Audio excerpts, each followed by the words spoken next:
ขอบคุณมากครับ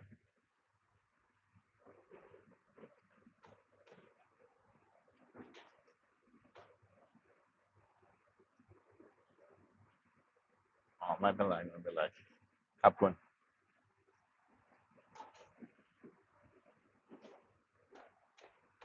Good morning everybody. Good morning, good morning, good morning. Today we're going to talk. We've been talking about this lately. Why Thailand is no longer your escape route. If you're a poor person and you're dying to come to Thailand, you might want to save your money up a little bit and then come over. These are not the good old days. Okay? And let me tell you something. I was here during the good old days. I came here 30 something years ago. I came here 5 times, 5 or 6 times. I don't even remember. As a tourist before I moved over here. Got to use my left hand because my right hand is worthless right now. Hello, Kansas. Hello, everybody. Good morning, everybody. Yeah, I was here back in the day. And, you know, I know people say, oh, it wasn't any different back then. Yes, it was. Okay. You guys who weren't here, you don't know. And it was very different. And, you know, there's something to be said for, you know, you can buy something for a song and a dance. I mean, I used to get pad thai for 5 baht. 5 baht pad thai. I mean, it was a table. They would make a table up and they would make pad thai, and the table was just full of pad thai. They'd throw you some pad thai. You might need 2 to make a meal, but that's how it was. Now you don't get that anymore. But you know, this is time passes and things change, and that's the way it goes. Whew. There was a time when Thailand was the answer for anyone who needed an escape. It didn't matter if you were broken, or you were running from a bad marriage, you were burned out on the rat race, or you were just sick of life back home. Thailand was the way out, or it was an escape. The cheap rent, the easy visas. It was a cash society where nobody asked too much. Nobody asked many questions. Uh, and you could come here with almost nothing and still live like a king, or at least, without exaggerating, you could live very well. When I first came here, I thought I was going down the river. It was Ma Ping up in Chiang Rai, and I was headed towards Burma. I was on a little tour. There was like 3 of us, 3 or 4 of us all together. And I just remember thinking, God, for $500 a month, I could live here and I could live pretty good. You know, I was thinking, okay, $1,000. And then I was like, you know, even for 500, you could live pretty good. Now, I would have been living it on the extremely cheap, but back then for $1,000, you could do it. You could live for $1,000 very easily. Um, you could come here with almost nothing, and you'd still be able to get by, and you wouldn't be existing. You would have you have to watch your money, but you'd be all right. Um, but this Thailand does not exist anymore. I mean, if you buy a house outright, or you live with someone and you don't have to pay rent or you don't have to pay a mortgage, and you are extremely thrifty, then you can live off of $500 or $1,000 a month. I mean, Thais do it, but Thais are Thais. You're not Thai. Most people in the first, say, 3 to 5 years, they don't know how to cut corners and save money. It takes them time to do these things, but it's possible, right? The only way it's possible, though, is if you own wherever you're living, and maybe I mean, like, listen, down in the South, we don't use this most of the time. We get a shipment every once in a while of some fruit and some vegetables. But my wife's sisters are working the land. She just says, okay, you guys keep the money, you know, and they still do the rubber plantations. And so they make a pretty decent living for living down there in the South.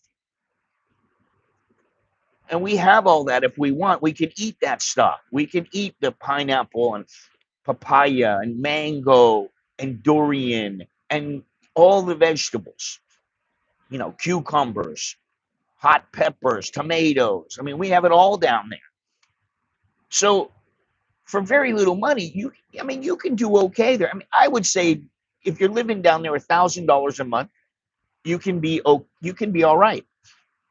You're not going to be rich, but I mean, if you want to go to a movie, you can do it. But for the most part, most people, I mean, I know a lot of people that come here, and guess what they do? They go live down on Sukhumvit. They're living somewhere really close to the SkyTrain. And that way, they don't have to worry so much about transportation. However, they still are living in an area that's a little bit more expensive. Now, what I'll say about where I live is that I live in a village, and no one's going to give you a hard time in the village. Everything is pretty peaceful. People leave you alone. Now, if I go out of the village and I come, out a little bit, I mean, yeah, I might pay a little bit more, but guess what? I've been living here for something like 12 years. And in the 12 years that I lived here, the SkyTrain was only here for now, I think it's been about 2 years, 3 years. We didn't have that. I just took the boat. Did whatever I had to do. Didn't matter. It was easy. It's still easy.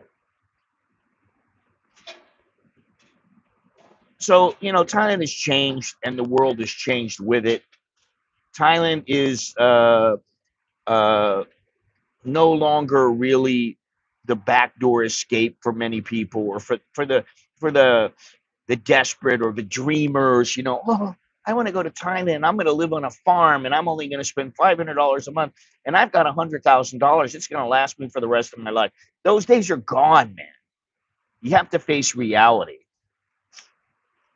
Most people do not live that way, in fact. And like I said, if we lived in Suratani, we could live for far less, but we don't live there full time. Hey, good morning there, Firedude. And we would have a different set of issues if we did live there. There's a lot of flooding where we are. We have a lagoon or lake or whatever you want to call it, but I call it a lagoon. And it breaks off into numerous canals. We have a lagoon next to our house, and we can use that water, right? Well, it's great when you need the water, but when you don't need the water, or when it's a drought and the thing is dried up there, what good does it do you? But if we lived there, we would have a different set of issues than what we have here. We don't need a car here. We could have one if we really wanted one, but we don't. We get anywhere we want to go. And like I always tell people, if I want to go somewhere, I got a chauffeur. And yeah, it might take me 5 or 10 minutes before the chauffeur shows up, but so what? I don't mind it.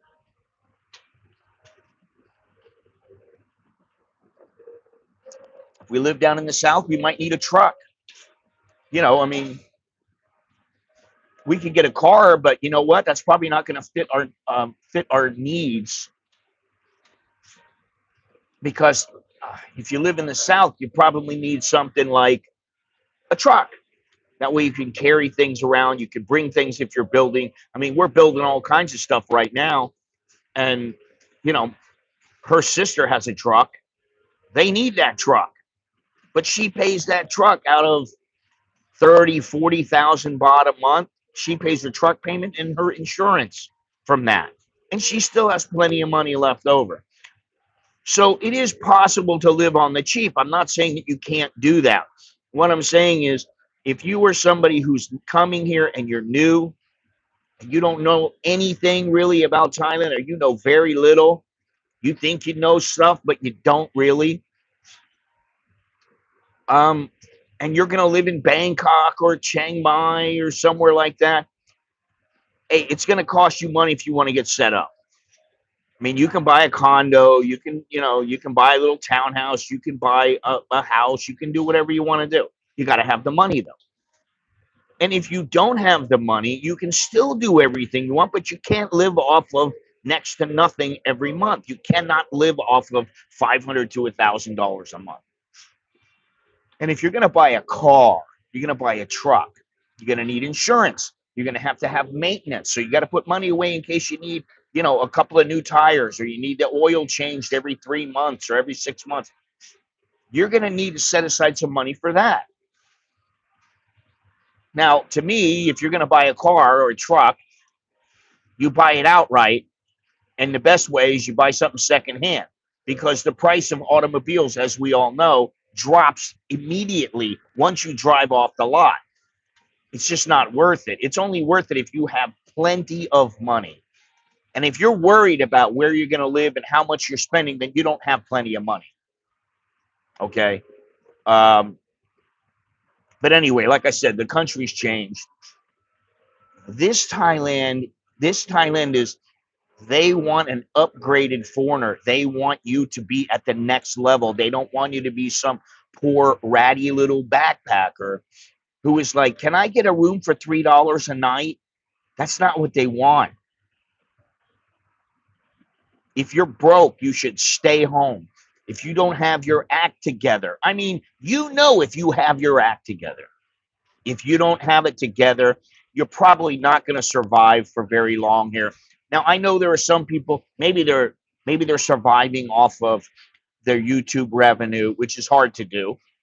Let me tell you, I mean, I wouldn't want to live off just my YouTube revenue. But if you're going to live off like your YouTube revenue, let's say that you're making $800 a month. That's peanuts, man. It really is peanuts.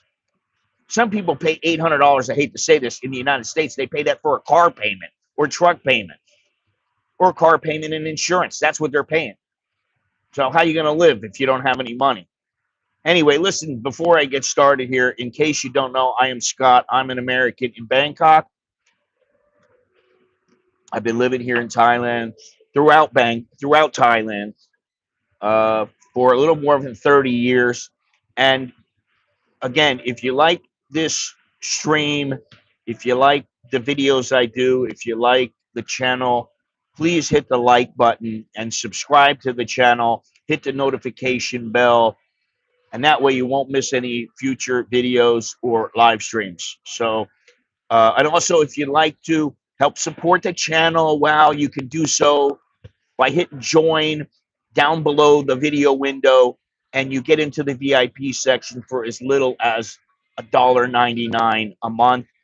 And if you have a question, or you want to send a Dear Scott letter, or if you need a consultation, just email me at anamericaninbangkok@gmail.com. You want to live free, stay smart, you want to do your expat life right. And I'll tell you what, the first 5 or 10 years here, I was just floating along. I didn't know what I was doing. I'm just doing whatever comes along. I mean, I got married after 5 or 6 years,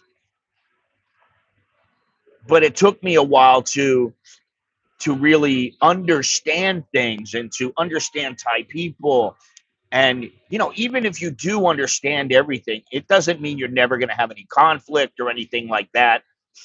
Um, but, you're going to know more, and you're going to know how to get yourself out of situations, how not to get in certain situations. You're going to know a lot of things. So that's something you want to do. Now, like I said, today's stream, we're going to lay out how Thailand used to be, how it changed, why most Western expats, well, some of them can't cut it anymore. And, I did a video the other day. It was called, let's see, what is it here? If I can find it. It was called Expats Are Leaving Thailand. Why are so many expats leaving Thailand? Now, when I made the video, and this is a couple of weeks ago when I actually made it, I thought to myself, oh, yeah, people are leaving. They're pissed off.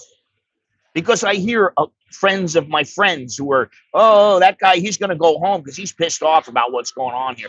One of my good friends, he lived here for 28 years. He took off and he went to Cambodia.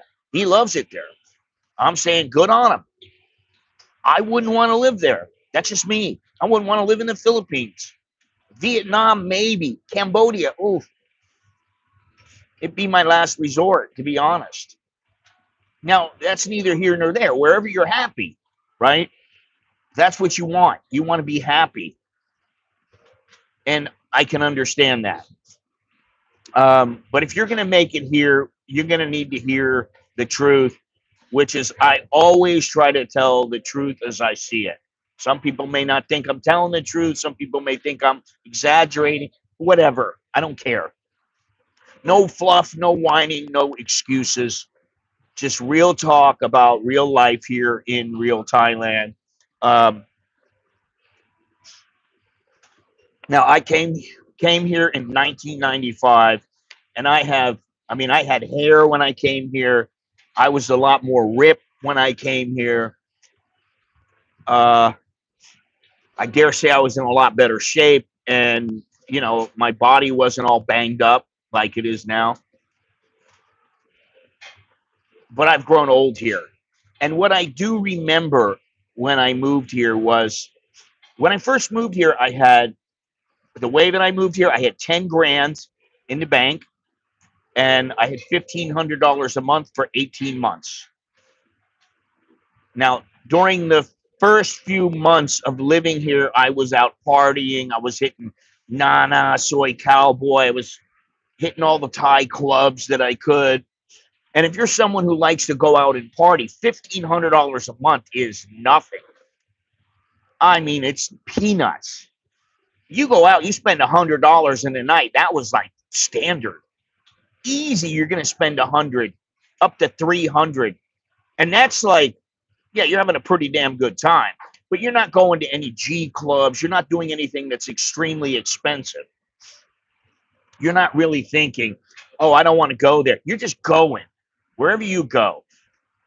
But if you go to the G clubs, it's going to cost you even more than that. $1,500 a month is just not enough. If that's what you want, if you want to be a party animal, it's not enough. And I remember that I thought to myself, oh, wow, I can't believe I can do all these things. But guess what? That was 30 years ago. A chick would ask like 500 baht. And she was happy. You gave her 200 baht for a tip. She was happy. Some of them, they just stay with you, clean your room, do everything. She didn't care. She just wanted a nice, clean room. Their attitudes were a little bit different. They weren't quite as mercenary. Now, if you want to live somewhere in Thailand, you want to live out in some podunk little village, and you want to live off $1,000 or $1,500 a month. With $1,500 is really the bare minimum. You better tighten your belt buckle and watch how you spend every satang. Hey, Charles, how you doing? You better watch your money. You should always watch your money. Seriously, because unless you've got that extreme amount of money, you got millions and millions of dollars, even then you should watch that money. Hey, Jim, how you doing? How to hi there. I love my car. Up here, you have to have your own transportation. There are a few places in Thailand where, yes, you need some transportation, or it's going to be, you got to make arrangements for everything, and that can be a pain in the ass. Like I said, here, it's 5 or 10 minutes. And if it's like more than 10 minutes, I'm bitching and moaning. My wife is bitching and moaning. She's complaining. Oh my God, they can't get here faster than 15 minutes. You know, so avoid trying to move into Thailand with less than $1,500. Yeah, that's that's somebody who's moving to Thailand because the price is right. And I will tell you something about me. Now, there have been times when I haven't had much money and I've had to buy stuff because of the price. But there have been a lot of times when I had some money, but the way that I buy is based on value. It's not based on, oh, well, this. Somebody told me once before, oh, why would you buy a Casio? Why would you not buy a Casio watch in Thailand? You can get one for like $20. And I go, yeah, but I don't want a $20 watch. Yeah, but they're really good. And because I don't want one. If I want a Casio, the Casios here, they are marked up and duties are put on them. So it will be more expensive. Not only that, those are the cheap Casios. And I mean, those are the ones, I mean, listen, whatever you want to wear, but I don't want to wear that. I wear nothing right now. I got my tag at home. And that's the only watch I have because I don't want to get another one. Now, if I get another one, maybe it'll be Casio and maybe it'll be a 10,000, 12,000 baht watch. That's still not that much. That's a couple $100. And it's not like I'm rolling in the dough, but you know what? For the value that you get, it's a good deal. How difficult is it to find a honest girl to date? Well, you got to kiss a few frogs to get to the princess. Yeah, I had hair. How much baht now? I don't know what you mean. You mean baht to the dollar? Charles, Jim, Rick. Hello, hello. There is something here I want to say, and that is the exchange rate right now. 33.36 baht to the dollar. Air quality is 66. In Celsius, it's 29 degrees. In Fahrenheit, it's 85 degrees. The high today in Celsius, 35. In Fahrenheit, it's 94. The low is 26 Celsius, 79 Fahrenheit. And the feel like temperature right now is 31 Celsius and 87 Fahrenheit. 78% humidity, so it is kind of humid. It looks like it might rain. And that's what the forecast is, cloudy and rainy through next week. So for the next, say, 10 days or so, it's going to be very cloudy, overcast, rainy, supposedly. Okay. There are two things I want to talk about, and I'll get to those in a second. What would your current self tell your old self about moving to Thailand? Bring more money. Don't spend frivolously. Because even though you have money coming in, when you spend the money for something that isn't making you money, then that money is basically going to your wants. You want it going to your needs. Your need is to save money so that when you're older, you have a lot more money. Now, fortunately, I'm okay, but I could be a lot better off. I talked to a lawyer a long time ago. He used to come here, and we were out to lunch or something, and he said, I'm a lawyer. He goes, but I don't have nearly as much money as I should have. And he goes, and that's why I don't move here. So he had a girlfriend here, and he would come, like every 6 months, and he would come for 3 months or something like that. But um, for dating scene bots, oh Jesus, Fire Twins will be here on May 9th. I need to figure out how to register them with U.S. Embassy when they're born. Well, that's pretty easy, actually. You're going to have to bring the Thai birth certificate, and then I think you need to have it translated at one of the legitimate translation companies. And you might have to get it notarized. I'm not sure. It's been a long time since I did that with Alex and Nicholas, but they're both registered. They have their Thai passports and U.S. passports.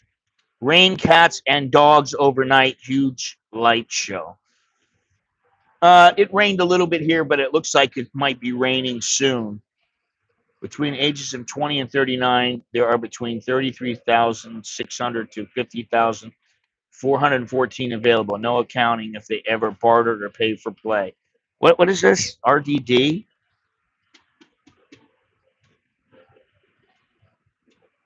How difficult is it to find an honest girl to date? Listen, that doesn't tell you anything. I'm sorry. 33,600 to 50,400. Listen, everywhere that you go, if you want to go to a place, and it's not a bar, it's not a massage parlor where they give you a happy ending, it's not a karaoke where you can pull a girl out of there. It's a regular establishment. Listen, I'm sitting in a coffee shop right here. There have probably been 20 girls that worked here in the last, say, 2 years. I look over, fuck. I look over to my right, there's Swenson's. They change the girls like every week.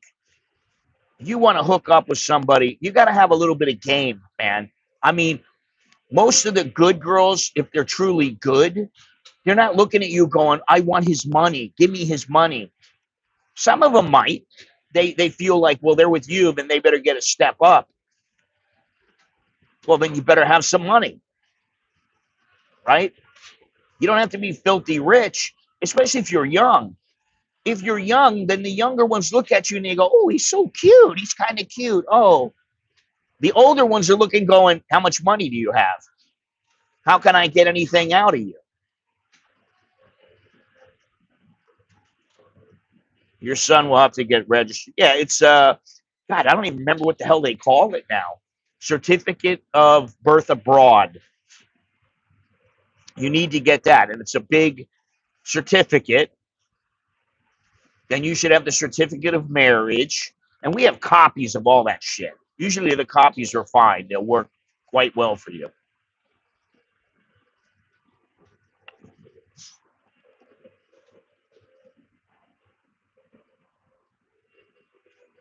Thailand is nowhere compared to Europe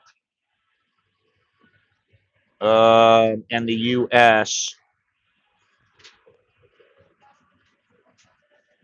but Western products are still expensive because of the import cost. To live modestly, you have to adapt with the Thai way.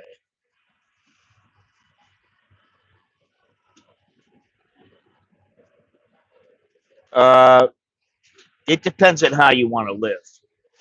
I mean, really. You want to buy, let me just tell you a little something like that we buy. Now, Alex is really into fitness. He's lean, but he's very fit. He's muscular. I'm proud of him for getting in shape. And he goes probably 5, 6 days a week to the gym. And I mean, when he's done with the gym, he comes home and he makes a protein shake. He probably drinks 2 a day.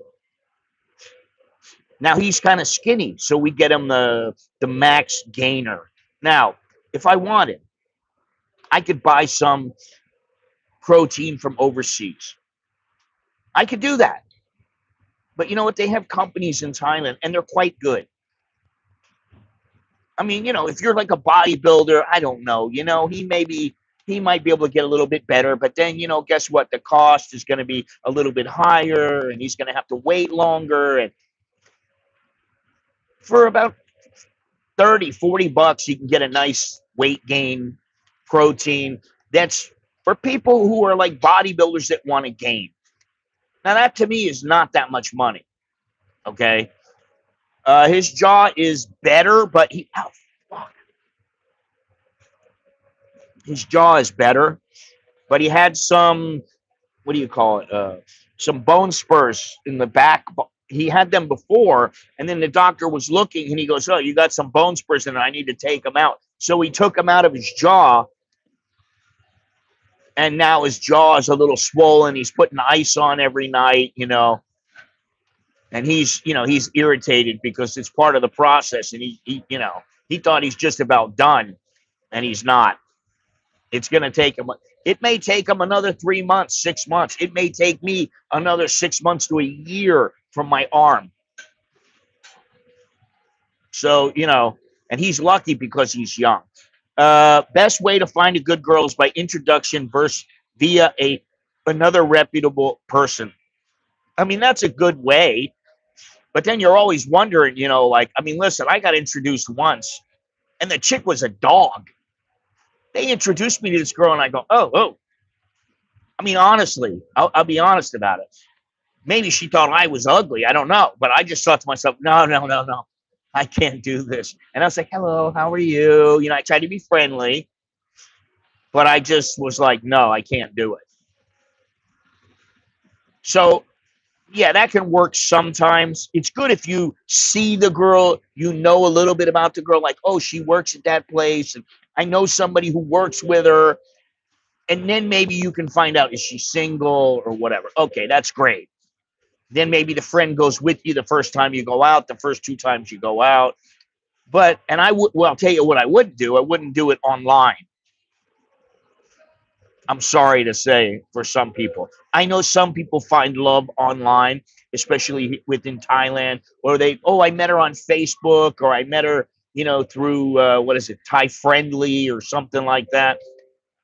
The majority of the girls that are on those, they're looking for a sponsor, or they're looking for a John. That's what they're looking for. So when I say that every place you go is a potential place to meet a girl and to, pick up a girl, I mean it. Now, you may not be able to go up to them the very first time and go, hey, I think you're really cute. Would you like to go out? That's not the way that it usually works. So, you might have to go there a couple of times, and then, you say to them, oh, listen, I'm just wondering, what do you do after work? What do you do most of the time? I got my 5,000 a month in pension and want to live in Bangkok by the train station as a renter. Why do you want to live by the train station? You mean the BTS? Own nothing, be happy. Is it possible? Of course. The chick was a dog. That one made me spit the drink out. Scott, you must be from the Northeast. Well, from Florida, but I used to live in New York and Maryland. In the U.S., I spend about $1,600 a month. I estimate that I'll be spending 27 to 3,200 a month, maybe less after I settle after a few years. Don't drink or entertain the nightlife. Well, the only reason you'll be doing that is because you're renting a more expensive place than a lot of guys want to live. I got a buddy who he pays about 30,000 a month, which is like 900. I don't know. I'm just gonna say 900. I don't feel like figuring it out in my head. $900 a month. He's got a nice 1-bedroom apartment. It's not huge, but it's not tiny. It's nice. Now, it's in a building and he's up a few floors, which is something you might want to consider. But he doesn't go out all that much, and he doesn't, pull girls all that much or anything like that. And he has plenty of money. I mean, I think he makes around 4,000 or 5,000 a month, but he has plenty of money left over. It's all about what you want to spend, what are your priorities here. I mean, I used to spend a shitload of money. Really. When I used to live alone, I spent way more than I spend now. I was making like 10 grand a month. And I used to spend it all, near public transportation. Okay.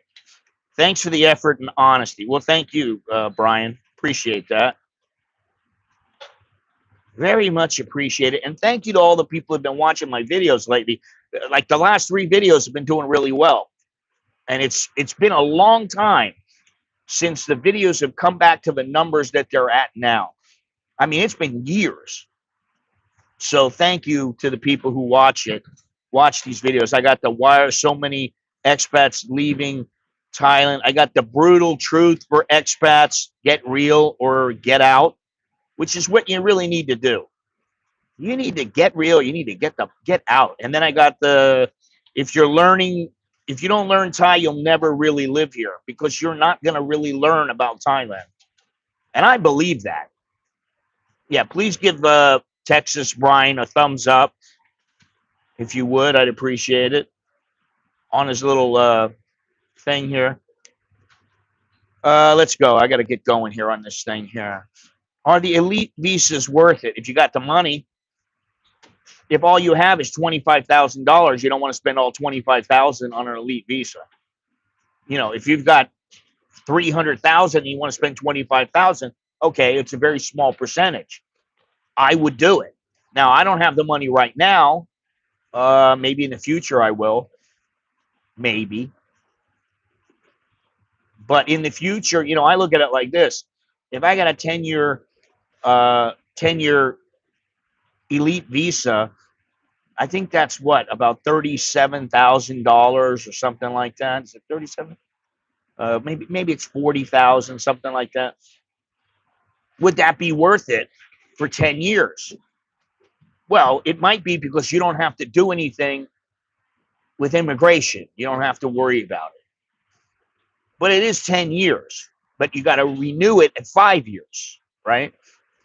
So if you're renewing it 5 years, that means you got to do one renewal. And then when the 10 years is done, you're going to have to do it again. Now, assuming I live that long, because I'm almost 63. If I'm 63 and I live for 10 years, I'm 73. Carlos, how you doing? I don't know, but they're getting to be more difficult. I think it's just a matter of doing what you have to do and making sure you got the money and logistically. And once you have that set up, I think it's fairly easy once you have it set up. I don't know. I don't know exactly what you're talking about. For people who are coming into Thailand as tourists, yeah, I think it's getting a little more difficult for sure. But for expats, I mean, it's been 800,000 for many, many years. Before that, it was 400,000. Before that, it was 200,000. And for people who had the 200,000 and they did not let it lapse, they kept their 200,000 going. It's still 200,000. They don't need to show 800,000 now. The people who had 400, it's still 400,000. Thank you, Dale. Thank you very much. But I wanted to get to, there's 2 things I wanted to talk about because today is April 29th, 2005. And I wanted to get into 2 things that you should remember. Do not forget, as of now, you can apply for the TDAC. That is the Thailand Digital Arrival Card, which is effectively the TM6. You can apply for it as early as yesterday. And when you arrive, they need to see that paper that you print out by May 1st. Now, this is just the arrival card. I don't think there's a departure card. And the TDAC allows travelers to submit entry information and health declarations before arriving in the country, supposedly streamlining the immigration process and improving data accuracy. Sounds like a crock of shit to me, but okay. The TDAC is mandatory for all non-Thai passport holders, including tourists, business travelers, and long-term residents, regardless of visa status. Okay, this is like the TM6. This is exactly like the TM6, except to me, because you were filling the TM6 out on the airplane in the past, it was June of 2022, and then they stopped taking the TM6. Well, up to June, I don't know when they started it. I can find out here, but up to then, when did the TM6 start? Let me see here. What you did is you're flying on the plane, and when they said, okay, we're getting ready to land now, the stewardess walked around and she passed out 2 pieces of paper, and they were connected by they were perforated, and they were it was 1 page, and that was an arrival card. You had one side for arrival, one side for departure. You had to fill that out. Now, as of June 22nd, June 2022, you didn't have to do that anymore. I thought, oh, it's gone. Great. No, it's not gone. You got to do it online now, which to me is more of a pain in the ass than if you were to simply do it on the plane. I don't know why they won't let you do it on the plane. I suspect it's because it's not digital. They can't keep track of it on the computer as easily, and because you're doing the work. You don't have to hand it to somebody and then they do all the work. The computers do the work. Okay. When did it start? It doesn't tell me here. Let me see. When did the TM6 first begin? What year?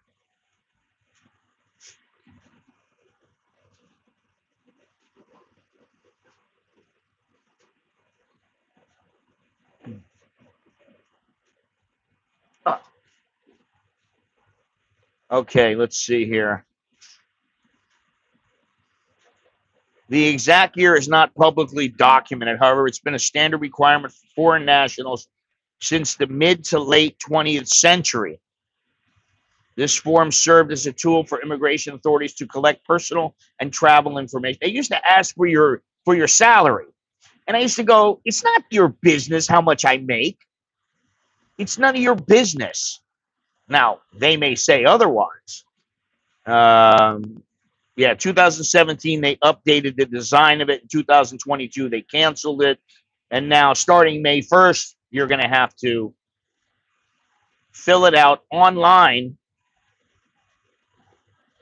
in order to be able to get into Thailand. Now, they've said they're not going to ban the airlines from bringing people on the airline and come to Thailand. Now, what I suspect is what you're going to do is all the people who didn't fill it out are going to be brought to the side, and they're going to have to fill out the paperwork in front of an immigration officer or hand it to an immigration officer, something like that. And they may give people a certain amount of time, and then maybe they'll give them a month or two. And then what they're going to do is they're going to say, okay, you can no longer allow somebody on unless they filled out their paperwork, their TDAC. Okay. So I think that's how it's going to work. Okay, let's go here. One more thing. Sorry, I forgot about this. If you are going to be here or you are already here, Food Panda, the Thai arm of German-owned delivery giant, Delivery Hero, has announced it's ceasing operations in Thailand effective 23rd of May this year. The move comes after a prolonged and costly battle in the fiercely competitive Thai food delivery market. In a statement released via social media and through its app on Wednesday, Food Panda expressed pride in its service, but cited current market conditions as no longer aligning with the company's long-term strategy. The struggling platform was a distant third in the Thai market behind Lineman Wang Nai and Grab Food. I've never used Lineman. The company thanked its customers, restaurant partners, and riders for their support. The alternates are Lineman, Grab Food, and Robin Hood. So if you use them, you're not going to be able to use them much longer. You got a couple of weeks, and that's about it. You got about 4 weeks. Okay, so let's get to this topic here, if we can.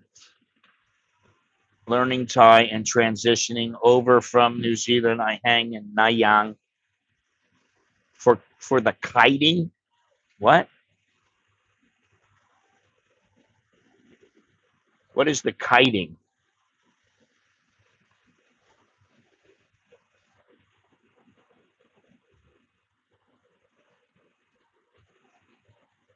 You mean kiting as in fly a kite?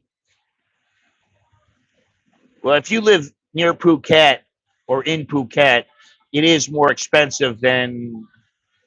Well, it's one of the most expensive beach areas in the world. Okay, let me get to this here because I'm a little bit too slow. All right, so what Thailand used to be. Let's talk about that. It used to be a place where you could find a place to live for dirt cheap. You could get cheap rent. I remember I lived in a place and it was $100. That was it. Now I can't complain. Now the place I live now, we've been living here for a while, for 12 years, and it's 7,000 baht, which is about a little more than $200. The place before that, we lived and it was 6,000 baht. Then it went up to 7,000. And the lady, the hospital bought the house from the lady and gave her 6 months to get everybody out of the house. So she told us, "Oh, you have 6 months. The hospital's already paid." So I was like, "We get to stay here. We don't have to pay rent." Okay, great. Anyway, cheap rent was one of the things that you could expect when coming to Thailand. This is the old Thailand. Street food for less than $1 or maybe up to $1. Let's remember that before a lot of people started thinking about Thailand, at least in this chat, it was 25 baht to the dollar. Then it started going up, and it went up and up and up, but it finally reached 55 to the dollar, which I was here for, and that was fantastic. But the Thais didn't think so.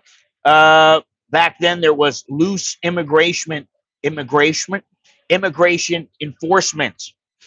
Uh, Immigration was much more lax than it is now. And then now everybody goes to Changwatana. You got this big new modern building. In the old days, you used to go to Suwon, and the building was old, and God, they I don't think they had air conditioning in some of the rooms. But when you went in, most of the time the air conditioning in those rooms was not on. They had fans. Um, Back then, the financial standards were not quite as high. There was definitely no tax enforcement for foreigners. I would not get caught up on this tax enforcement by the Thais right now. I would not get all worried about it. I would not leave the country because of it. And granted, you're listening to somebody on the internet. You're listening to me. I'm not a I'm not an accountant. I'm not a tax accountant. You need to go and talk to these people.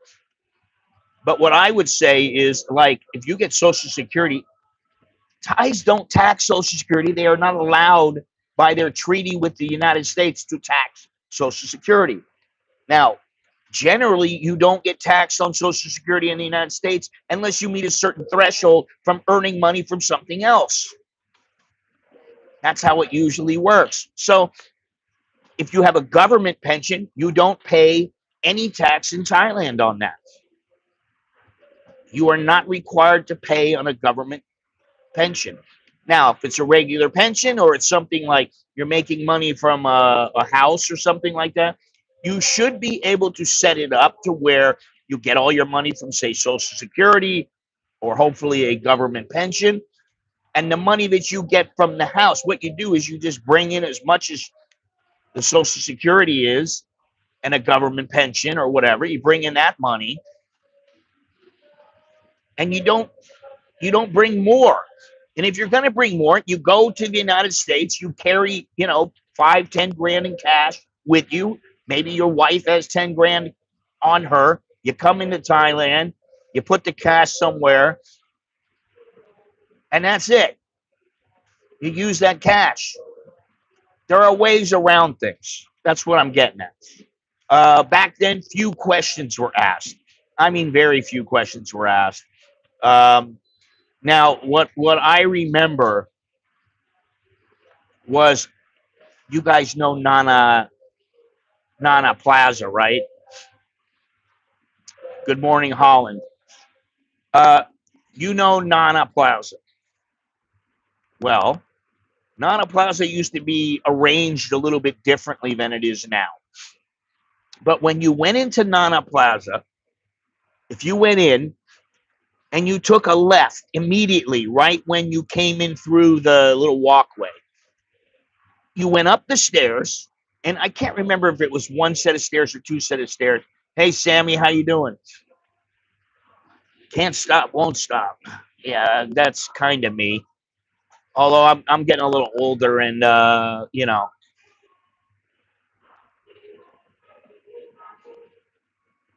what I am hearing you say is I can save up $1 million pretty easy as a lawyer, then retire pretty easy and comfortable in Thailand. I didn't say you could save it easy. I don't even know if you're a lawyer. I have no idea. If you save $1 million, you should be able to live pretty well. But then when would you? Then the thing is that when I came here, it was like, oh, Thailand's, it's so cheap. It's dirt cheap. You're gonna come over here. It's so cheap that you are like, oh my God, I can't believe it. Now it's not that way. It isn't so cheap. Oh my God, I can't believe this. Once in a while, maybe, but most of the time, it's not like that. So back then, you could come over here. If you had $2,000, you're like, shit, I'm living the high life. Now you got $2,000, you're not living the high life. You're middle class. That's it. Well, good for you. Maybe you'll make it here. I know. Listen, I told a lot of people this story, but I know a guy, he had 100 grand in the bank, and he came over here, and then he told me, "Oh, I want to start a business. Will you help me? Will you help me?" I said, "Yeah, yeah, I'll help you." And then I finally went, "Listen, you want me to help you? I mean, I could do a lot of things for you, but I'm on the payroll." Okay, okay, no problem. I'll give you money. I didn't hear from him for a month. Then the next time I hear from him, he's on a phone call and he goes, "Oh, I met a girl." I'm like, "Oh shit."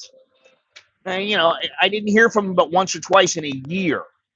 Next thing I know, he's blown 90 grand, and he's like, "Oh, I don't think I'm gonna do this here. I think I'm gonna go back home." And the son of a bitch went back home and got a better job than he had before.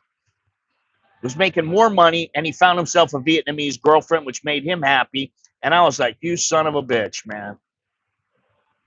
You fell into it, fell ass backwards into it." All right, let me continue here. Let's see here. How Thailand really is now. It is one of the top economies in Southeast Asia. Bangkok is an international city. It's not some podunk city. Thailand is not a country where you come to and you go, I know a lot of people still think this, where you go, oh, everybody's poor here. They're all making like $400 a month. That's bullshit. All you have to do is look at all the cars on the street and the quality of the cars. Then you look at the number of Mercedes Benzes. Okay. Yes, there are poor people, but guess what? There's poor people in the United States. There are a lot of people here that are living fairly well. They're living above middle class. Uh, Now visas are scrutinized. They are scrutinized by the immigration officers. Uh, you may have to worry about your taxation. It depends on how much you make, what you're bringing in, and all this. Okay, so you got to pay tax everywhere. If you got to pay tax back home, then you shouldn't have to pay tax here, or you should save quite a bit on the tax that you do pay here, and you shouldn't have to pay that much. So the bottom line is you need to have money. That's what you need. Hey, thank you. Thank you very much. The cost of living, uh, let's give that a like. Please give that a like for him there. That'd be great. Um, the cost of living has risen over the years. Gone are the days of 5 baht pad thai. Um, you know, gone are the days of 10 baht fried rice, 15 baht with, an egg on it or something. Those days are gone, man. They're not here anymore. You won't see them. They're long gone. Now, what I used to think to myself is, hey, listen, if the Thais, think about this, you're at a hospital.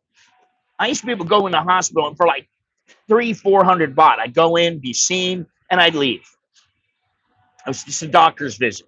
He'd tell me, oh, you have a cold. Let me give you some medicine. For a few 100 baht, you'd be seen, you'd be taken care of, and you're out the door. Now you go in, and it's like you're going to pay 2,000 baht. It's a lot more expensive because what I used to think was, why are they charging so little? When if you go in America, it might be $150 and they're charging you, let's say $20. Why don't they bring it up to like $120? And that way they're cheaper than back west in the West, and yet people are still going to be willing to pay it. Oh, Thais don't have it. Yes, they do. That's why this place, that's why Starbucks, that's why, what's it called? 1-2 Coffee in the back.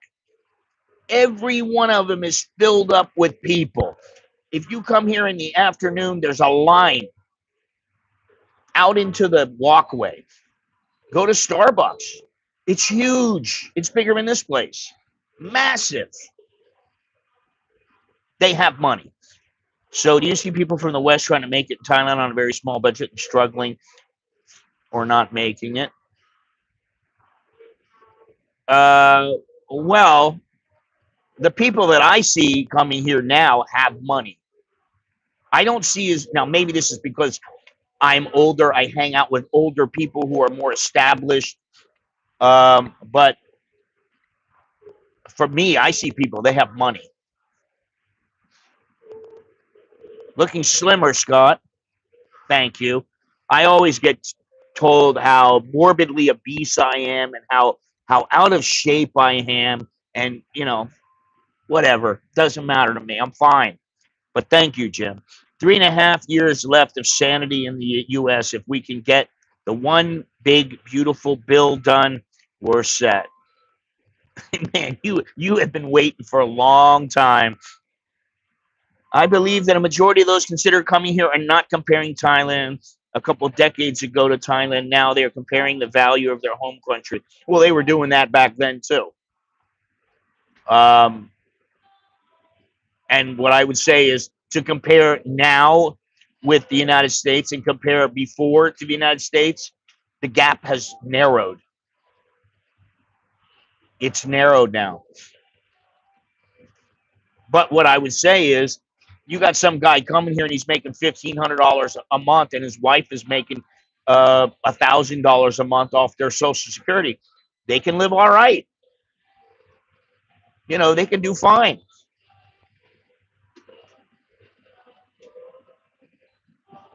I mean, really, time for my pain pill.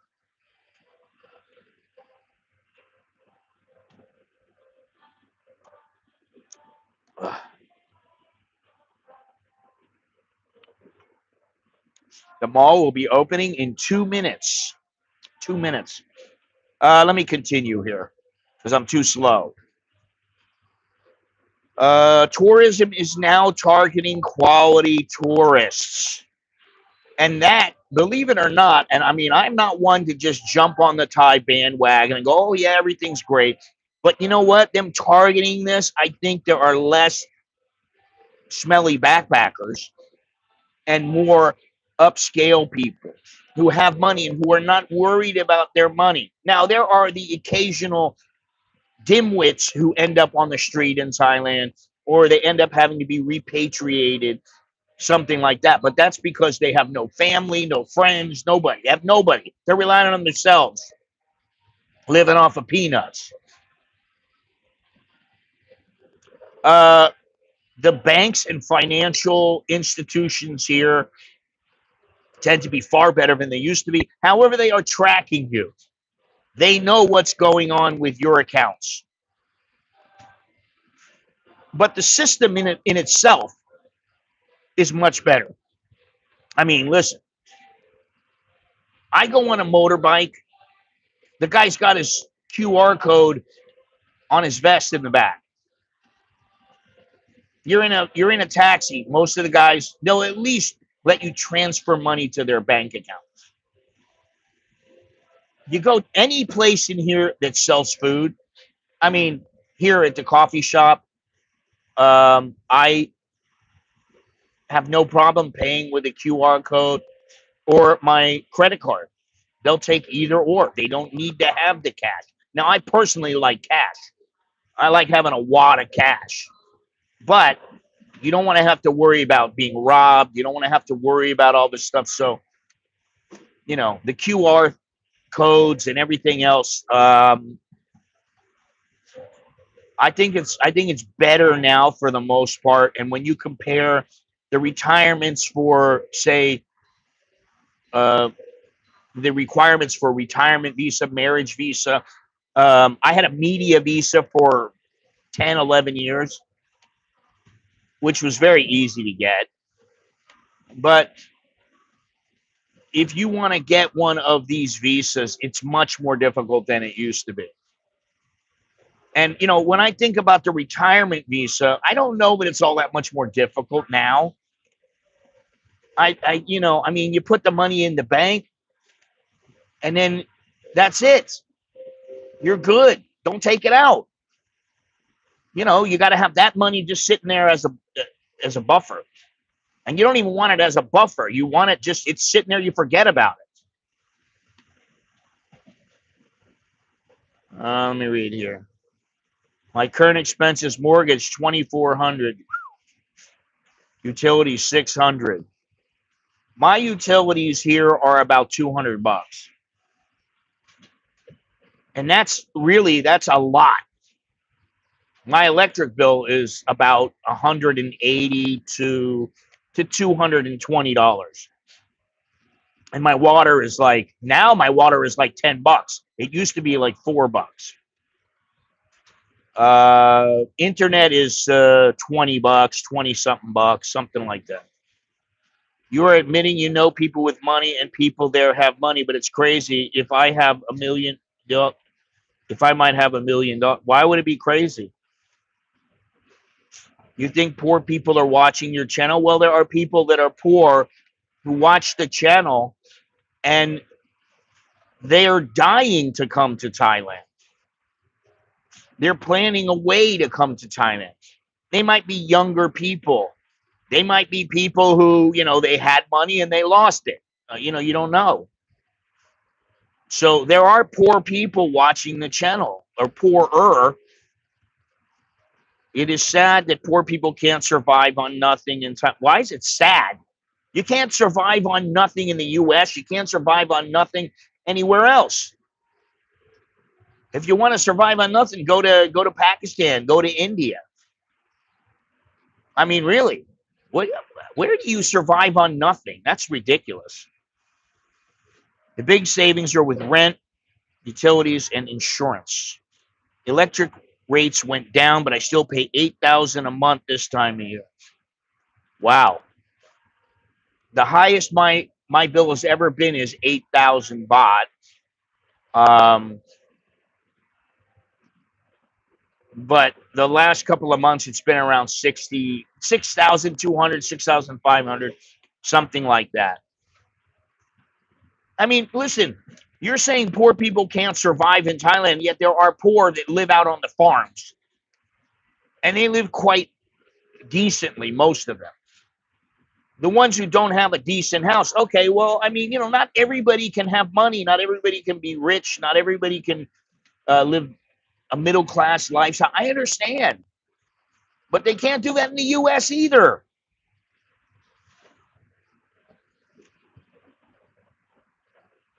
No insulation. Okay. We have 2 air conditioners, and usually one of them is on all day or most of the day. I try to turn it off. My wife tries to turn it off every once in a while, just so that it's not on all the time.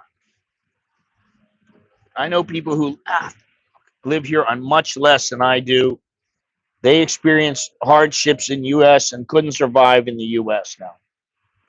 Okay. I understand that also.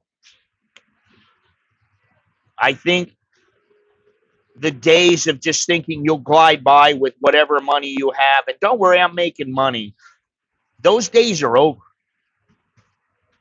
When you have money, you better save it. I mean, really. I mean, I wish I had saved more. That's how I think about things now. I wish I had saved a lot more money. I mean, the money I made back in the U.S. off my printing company was phenomenal. And I used to take my girlfriend, I go, oh, she deserves this bottle of champagne. I just give her the champagne because I wanted to get her drunk and screw her.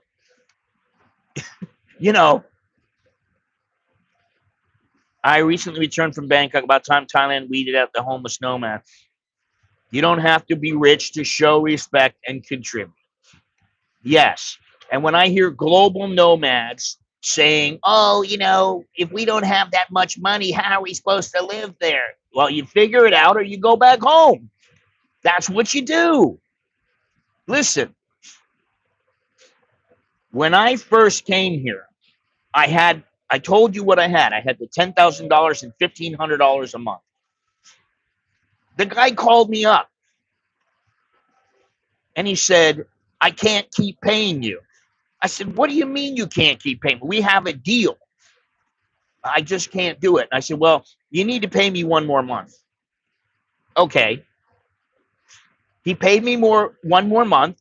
And I thought to myself, should I go after this guy? Should I come after him? Hey, listen, we got 93 people watching right now. Let's get to 100. That's my goal, 100. I would appreciate that. I haven't had 100 since I was in Hong Kong when I almost got shot numerous times. I haven't had anybody watching in that number. That was like 300, 400. But I haven't had 100 in a long time. Come here on a meager budget. You will watch others with money having the best time. Yes. Good point, Texas Brian. And this is the thing now. Thailand doesn't want people going. I mean, I see these people. Listen, I know this is 10 years ago, something like that. Hey, how you doing, Rich? Angola. I think I remember you. I've always wanted to go to Angola. I don't know if I'll make it there, but I wanted to go there. I'm supposed to be in Japan. My arm is just screwed. There's no way I'm going to go. And Chucky, who some of you know, Chucky wrote me this morning and said, hey, look at this. It's Turkmenistan. Why don't you go with me? Let's go there. And, part of me is like, okay, let's go. And then the rest of me is like, ugh, I just don't feel like dealing with it, man. And that's how I become. I become less apt to deal with nonsense. You're going through an airport and people are just, oh, what about this? Did you do that? Have you written that? What are you doing? I just don't want to hear any of that. Don't question me. What are you questioning me for? It's not that I feel entitled. It's what it feels like is I want to fly. And listen, I don't mind. You want to look at my bag? Okay, that's fine. But then put the stuff back in my bag. Don't just take it out and throw it all over the place and then go, okay, we're done. You know what I mean? My God. I had some lady yelling at me. I don't know. It was probably 10, 15 years ago. She was from, what is it? The TSA. You know, I'm just going to say stereotypical TSA. And, you know, I'm putting my bag through. I had like one bag and then I had another bag and that had my computer in it. Now, I forgot that I had my computer in there. I just forgot. And I never forget, but I forgot. I start putting it through. She goes, hold on. I'm like, okay. And then she goes, sir, is this your bag? I go, yes, it is. You've got a laptop in there. She started giving me all kinds of shit. And I felt like telling her, hey, you know, stick it up your ass, lady. But obviously I was like, well, my goal is to get through here, not to make her feel like shit about herself, which I could have done if I wanted, you know. But so that's my TSA story. That's the only time that I've ever really got any shit. The other time that I got shit was from customs when they stopped me and looked through my bag and they were like, so what are you doing in Thailand? I said, what do you mean? I live there. And I had been there about, I don't know, 7 or 8 years. And they said, well, how do you live there? I said, you know, I make money. I said, well, what do you mean? What do you do? And I said, I don't do anything. I said, my wife works and I stay at home. I don't do anything. And they went, what? And then they didn't say anything. They said, all right, you can go. Now, that was bullshit. I was working then as a journalist, but they didn't know that. And I just felt like, fuck them, you know? Yeah. The thing is that Thailand now and Thailand before are completely different. Well, you might win. You might win if you propose banning TSA. Okay, now, many expats will cling to the old way, the old Thailand fantasy. First of all, oh, Thai women are so subservient. They're so meek and they speak so quietly, and that's a bunch of horse shit. First of all, they're not meek. Thai women are extremely strong, and they certainly are not subservient. I mean, if I told my wife that, she'd be like, better recognize, you know. And then the new people who come in, they fail sometimes because they just refuse to adapt. They think things have to be the way that they picture it instead of the way that it really is. They don't look how it is. They look how they want it to be. Now, you can go to a visa, what do you call it? The visa agents. And as long as they're a legitimate agent doing legitimate practices, there's nothing wrong with it. But the scams that are done by people, don't get involved in them. That's just stupid. Now, if you are making quite a lot of money, there's a chance you might have to pay some tax here. Get over it. That's all. Get over it and do what you got to do. You need to have some sort of long-term plan here, and you need to have a plan B and a plan C. I got plan D. I got one place that, hey, if this doesn't work, I can go there for the short term. I got another place. Well, from there, maybe I can go to one or two places. And if those don't work, I can go to one other place. I have those set up in my head and ready to go. I know exactly what they are. Now, something else to remember is that, first of all, when you come here, you're on your own. You are completely on your own. There is no welfare system here. You're not going to run to the embassy and go, oh, fly me home, give me some food. Okay. If you get a ticket from the embassy, you're going to pay full price, which means you're going to probably pay like $3,000. And you must pay that money back until you want to travel, until you are going to, if you want to travel again, you got to pay that $3,000 or whatever it is. You have to pay that off first. Now that sucks. You'd be better coming up with the money for a one-way ticket as cheap as you can get it and not owing them a cent. So you can't rely on anybody but yourself. There is no welfare system here. Now, what Thailand expects from you, they want you to have financial stability and they want you to be able to prove it to them. Legal compliance. They want you to be able to comply legally, and it's not a big deal. You're not trying to skirt the system, trying to do everything and anything you can to get over on somebody. They don't want that. Just do what you're supposed to do, and that's it. They want some respect culturally. Now, I don't know why people couldn't just show a little respect. I know people, they come here and they give the Thais so much shit. And I'm like, why are you giving them shit? You think that they are not able to defend themselves, that they're meek and that they're mild and soft-spoken. Some of these guys will beat the living piss out of you. And there ain't a damn thing you can do about it.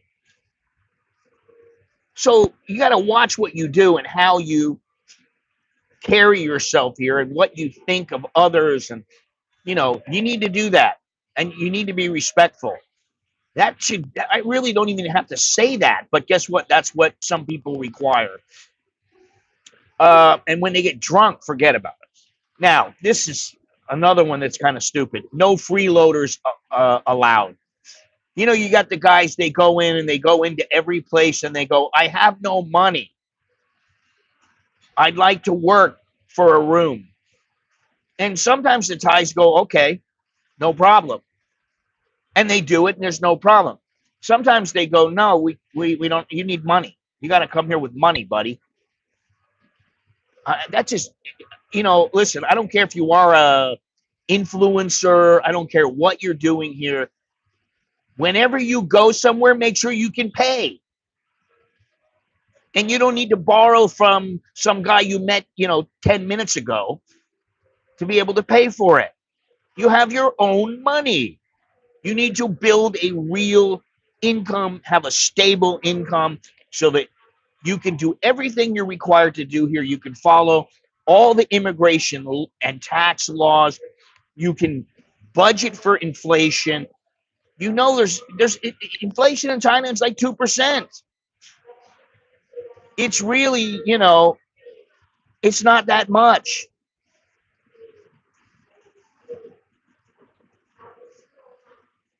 Okay, let me read some of these here. I got to go back now. We got 96. We had 98. I just need 4 more right now. And then we get 100. I hope we hit 100. Recently, okay, I said about that. Come here on a meager budget. Okay, good point. Morning from Angola. I hate TSA so much. I don't hate them, but, they can be a pain in the ass. Thailand 30 years ago, 15 years ago, completely different. Yes. Anyway, okay. I had U.S. Customs request to look through my camera. What kind of camera was it?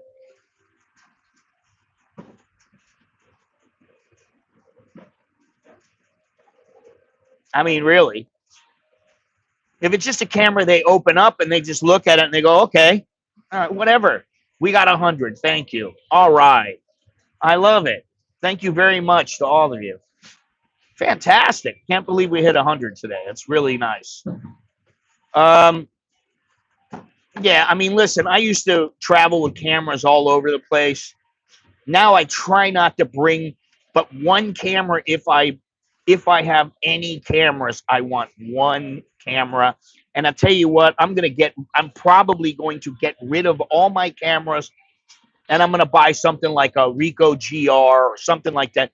really, I mean, it's like this. How do you do it? About that, it's about this big. That's it.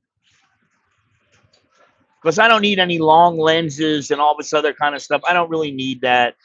And, I just don't want to carry around, uh, I don't want to carry around something that's heavy. And, I covered the Olympics. I went to the Olympics. In the Olympics, I was accredited, and I was in the media room. I was in the photographers section, and I had to carry 3 cameras, like 4 lenses, 2 tripods, and I was miserable, man. I had to go to the top of the bird's nest, the stadium there, and it was just miserable going up and down. And I told myself then, I will never carry this kind of gear around unless I have like a car where everything is in the car. I will never carry that kind of gear around. I just don't want to. Nothing is worth it to me. But if I have a little camera or I'm using my phone or something like that, I mean, even the camera I have now is not that big, but I want a smaller one. Okay, so let's see here. I'm not sure Scott is fully recognizing how bad American women have gotten. Listen, people say American women are so bad. Why are so many people still marrying them and staying married? I mean, yeah, some people get divorced. Of course. Maybe it's 50% now. But some people get married and they're happily married. I think it's about who you choose and how far you're willing to go in your relationship. Listen, there have been times me and my wife have gotten into an argument and I am just livid. And I get away and I calm down. I give her some time to calm down. We get back together. And the next thing you know, we're like, all right, it's not that big of a deal. Now, I know this may not be the case for everybody, but I think there's something to be said about people who are too quick to pull the trigger. And they're too quick to say, I want to get married. They want to get married and they've been with the girl for 3 weeks. And they're like, oh, let's get married. How about you get married in 6 months? And you're engaged for 6 months, right? Thailand, home of Muay Thai boxing. Well, it's actually Muay Thai or Thai boxing. Muay is boxing.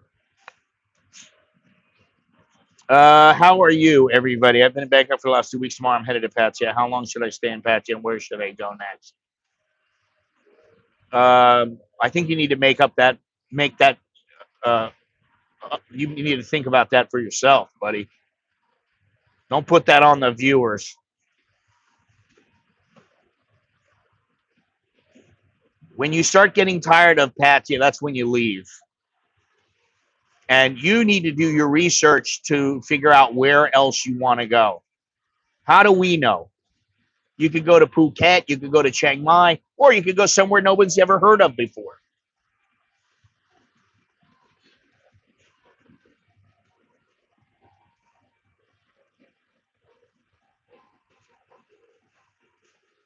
What's going on here? We have a little bit of an issue here.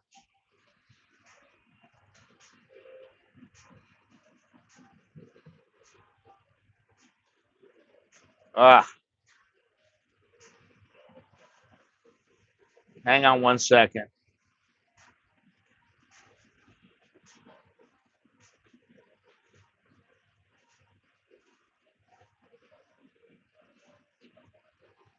Failed to enable hotspot. What's going on here?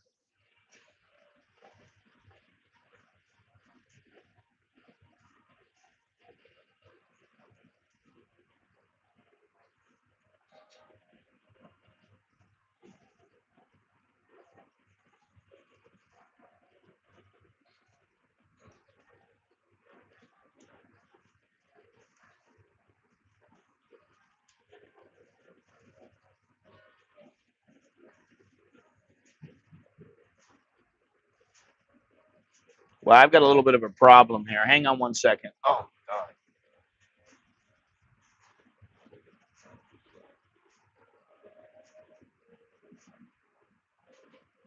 Propeller head, going to Cambodia doesn't mean shit. It's nothing, man.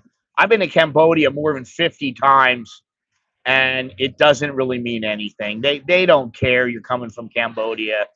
It's nothing. Well, I've never run into anybody asking me money, any foreigners asking me for money. Not in Pattaya, I haven't. Okay, what is this? Scott, you underestimate the lack of common sense that exists today. Many people today cannot grasp the concept of fiscal responsibility. Just stay home if you cannot afford to travel. Well, I understand that, but that's so what? That's not. You listen. Somebody gave me a hard time yesterday because I said it doesn't matter to me. That doesn't matter to me. I don't care. Oh, well, you should care. And I go, I don't care about this shit. And it was some Burmese guy who was giving me a hard time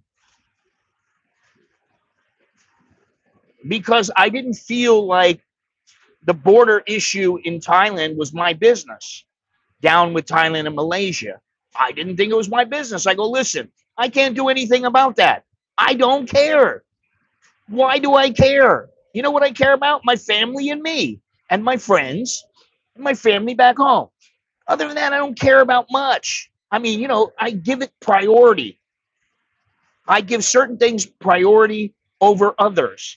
And what happens down on the border means very, very little to me. I mean, I wish it would be okay. But other than that, I live here. I can't help them down there. I wish I could, but I can't. And I'm not going out of my way to help them. You understand? It's not about being an asshole or anything like that. It's just, I'm not going to do it, right? Oh, the officer wanted to browse through the images. Now I see. Hey, Bruce, how you doing?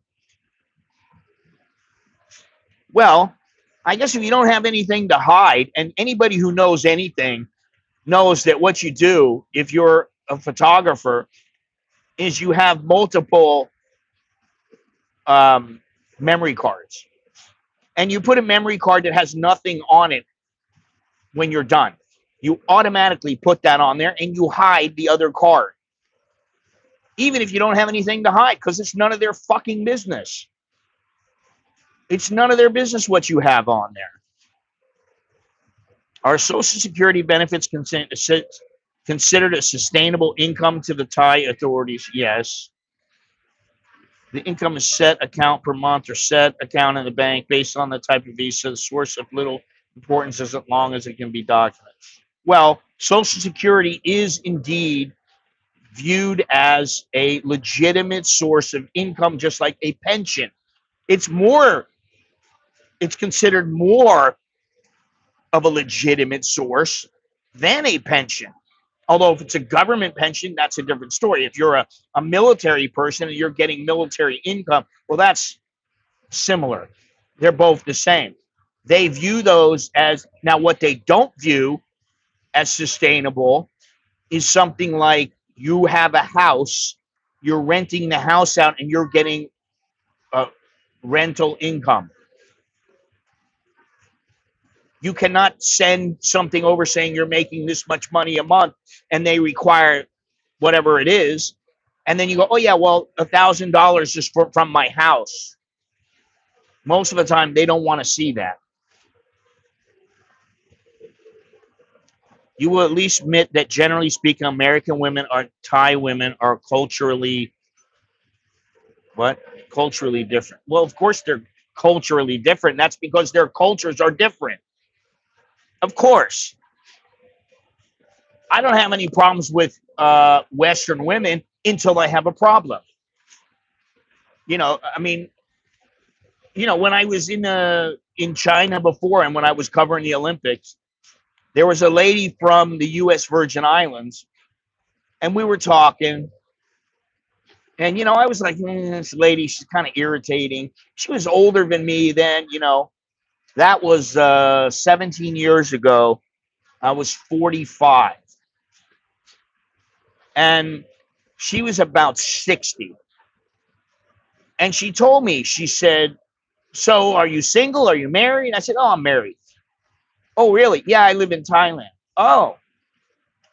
And then she said, are you married to one of those Thai girls? And I go, as a matter of fact, I've been married for almost 20 years.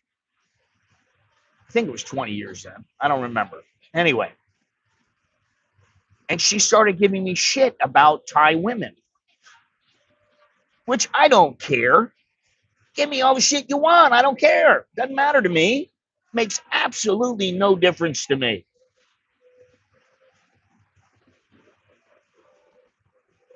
But she continued. And I said, listen, what is your problem with Thai women? And then she admitted to me, oh, I went to Phuket with my husband. And my husband went out. And I found out he was out with a Thai woman. So it made we had a divorce because of this. All because he wanted to be with this Thai woman. She was young and she was just bitching and moaning, letting off some steam. And I was like, yeah, but honey, he's gonna do what he wants to do. If you're in Phuket and he sees a beautiful woman there and he wants to be with her, well, you know what? If he's the kind that's gonna mess around, then that's what he's gonna do. Don't fault me and don't fault my woman because you think that all Thai women are the same, because that's bullshit. She couldn't say anything else. She didn't know what to say. And I'm like, here we have this presumptuous semi-American woman who, for whatever reason, thinks that all Thai women are alike and they're all a bunch of scheming thieves who want to steal your husband. Oh my God. What amount per month? I think one of the lawyers I know who just retired said he's getting $3,200 a month just from Social Security. I was shocked that it was that much. I think that what is the max for Social Security? I thought it was like 4,000 or something. Let's see here.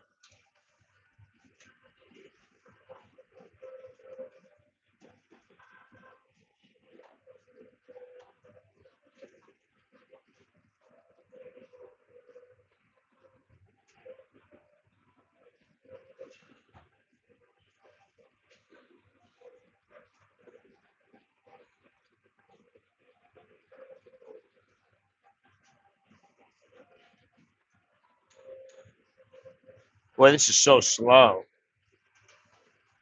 Crazy, man.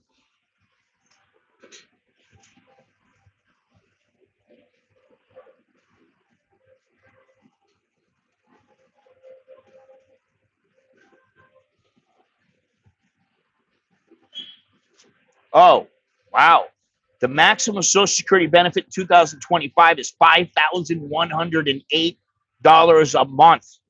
This can be achieved by delaying your retirement benefits until 70 and having a consistent history of high earnings, consistently earning at or above the maximum taxable income for 35 years. So you can have 5,100 a month, which is all right. 99% of Thai women are great. Women, get to know her, date her at least a year, marry someone you have something in common with, marry close to your age. I don't agree with that. I agree with most of that, but marry close to your age. I married my wife. She's 14 years younger than me. And what I can say is, in the beginning, I thought she was immature. Before we had kids, I was like, Jesus Christ, she's a bit of a pain. And then as we had kids, she grew and became more mature. And I didn't think that way anymore.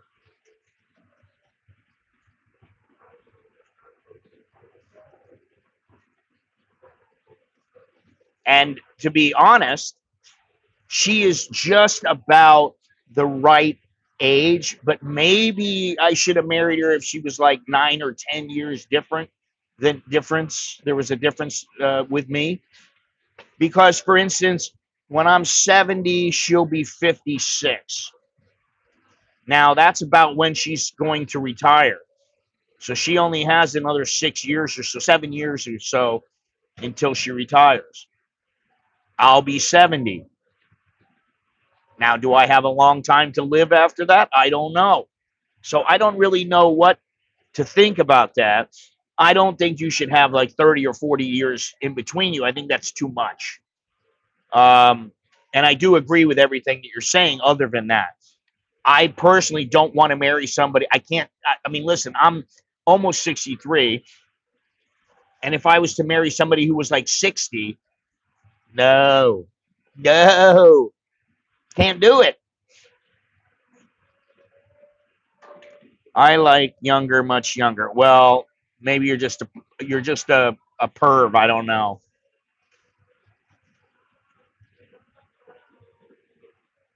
My rule of thumb. What is it here? Let me see here. See, it doesn't pop up on my screen for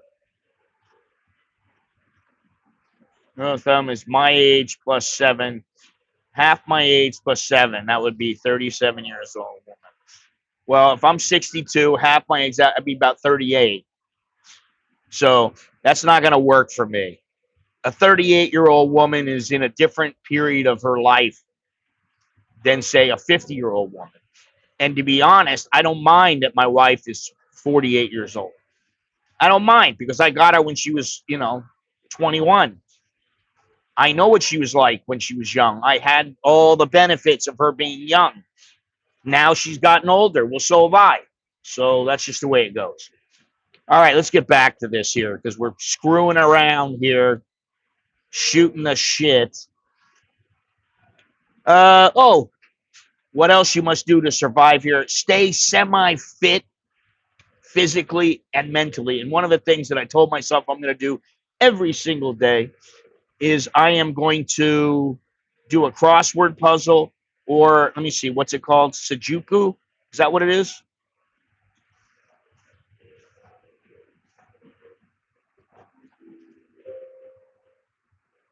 Let me see here because I can't remember what it is. Sudoku and a crossword puzzle. If I can do one of those every day, that will help with my dementia. So I figure I might as well do something like that. It's actually Sudoku.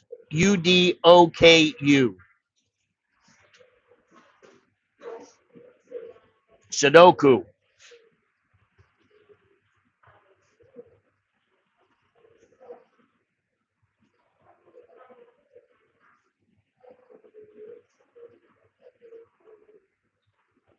Now,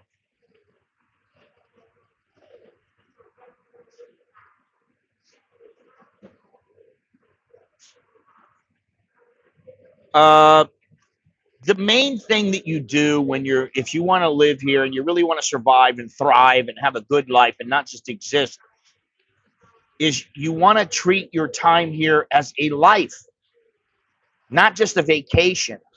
And I'll be honest, sometimes I think it's better just to have a vacation in Thailand and then go wherever you want to go. So you can vacation in Thailand for 3 months and then go somewhere else for 3 months and then go somewhere else for 6 months.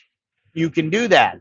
But at some point, for me, I like to just mellow out and not do anything sometimes. I don't want to have to go somewhere, have to do something. I don't like having to do something. I do things when I want to do them, not when I have to. And there's very few things I have to do now. And I'm fortunate because of that. Um, yeah, now I think in order to stay ahead of the game, you always need to have a plan B, maybe a plan C, maybe a plan D. You need to have alternatives available to you. And you need to make sure that you stick with those. Because if you have no idea what you're going to do, then your plan is shit.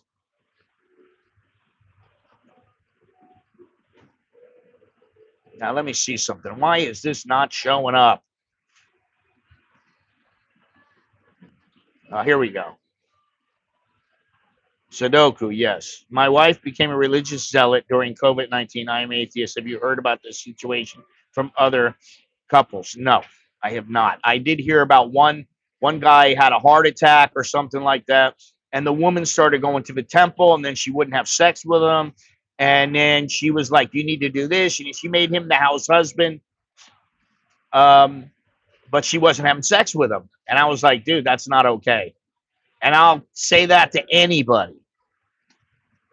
A woman who says she doesn't want to have sex with you and you don't have sex for, say, a couple of months or a year or two, something's wrong with your relationship or with your woman or maybe with you. I don't know. My buddy went through a similar situation with his wife, not a good situation. Eventually didn't work out. My wife is a moderately devout Buddhist. What sort of zealotry was she into? I don't know. I don't know because I don't concern myself with religion. My wife goes to the temple once in a while. What she'll tell me is, oh, yeah, we're, I feel like I need to do something to get my luck to be good. I want to go to the temple. Okay, see you later. She goes to the temple. She goes and prays. Sometimes she brings one of the kids. She does her thing. And she comes back and she feels better. Okay, good for you. Now, I went once, and that was maybe 6 months ago. And other than that, I don't think I've been to a temple with her for probably 15, 20 years. At first, I used to go with her. Now I'm like, all right, you go by yourself, honey. I mean, there are certain things. When our dog died, we went to the temple. The dog got, put down, burned rather. It was already dead. That was Odie. Isn't learning a foreign language considered important for delaying dementia? Yes. And that's what I told John O yesterday. I said, dude, be happy you're doing it. You are learning. He's like, yeah, I know. He knows. He's learning. And to him, he might be like, oh, I'm learning very slowly. But so what? Who said you're going to learn it overnight or you're going to learn it in 3 months or 6 months? Nobody ever promised that you're going to learn something like that super quick. I mean, it just doesn't work that way.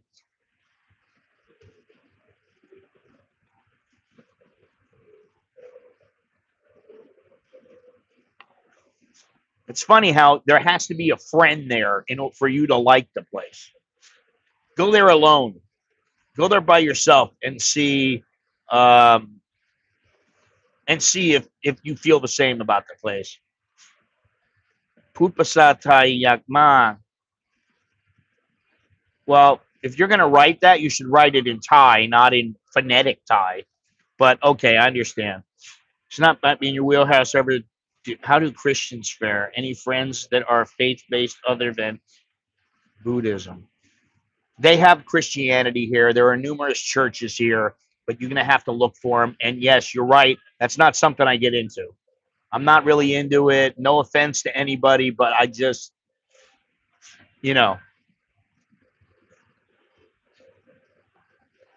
Jim,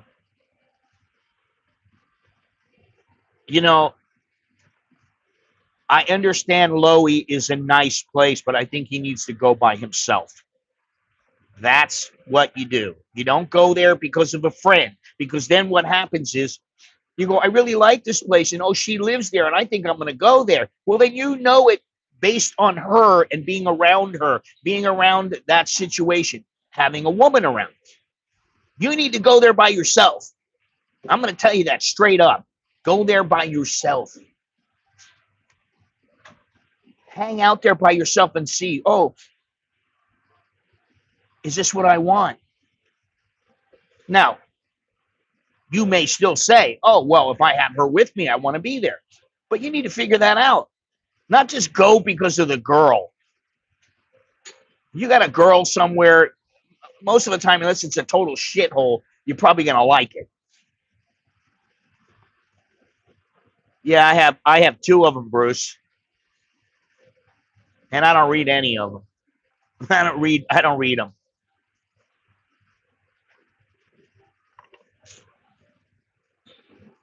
Honestly, I think if you want to go to a place, you go. But you go by yourself. And that way you figure out exactly what it's like by yourself. Is there anything to do there? What would you do if that girl became your wife and she didn't want to go and have a coffee? She didn't want to go to the bookstore. She didn't want to go to the mall with you. What would you do? Okay, well, I would do this X, Y, and Z.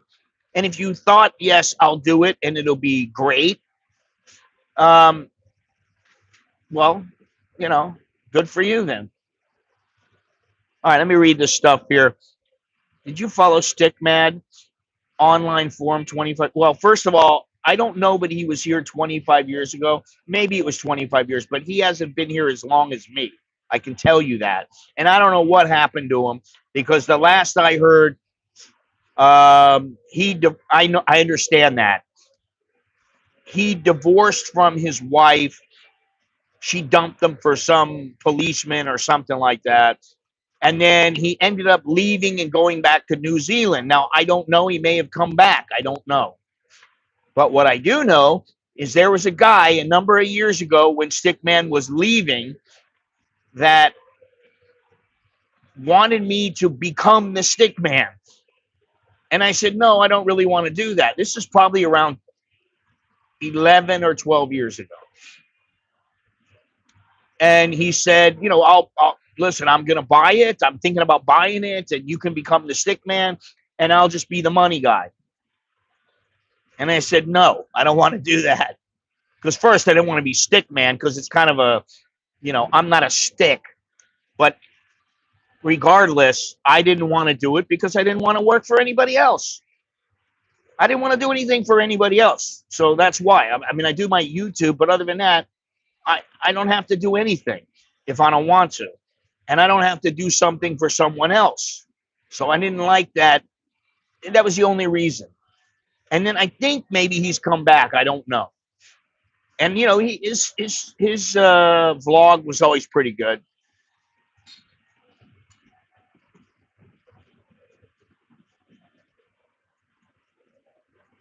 All right, let me finish up here.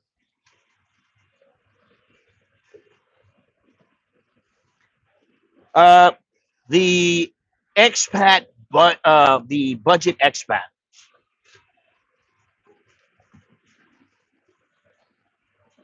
You don't want to have to live here off $500 or $600, $700. You don't want that. You don't need it. You don't need to do that. And what I would say is, for the most part, the cheap, really cheap backpacker lifestyle is pretty much over. Unless you choose to go in a rural setting, that life is over, man. Even on Khao San Road, it's a lot harder to get a cheap place to stay, and you just don't want to do that. And you know, everybody goes, "Oh, Thai food is so cheap." Okay, it's cheap, but how long do you want to live off of noodles or fried rice? How long do you really want to do that? I mean, listen, I do it for a week now, and I'm sick of it. You know, I'm sick of the food. You get tired of it. Pad, Pad CU, Kapad Gai Kai Dao, Pad Thai, Pad Kimao. You know, all these things. Guyang, Kaijio. Okay, all these things. After a while, I just go, oh God, don't give me another one. And it's not like I'm like trying to revolt against Thai food. I'm not. I like Thai food.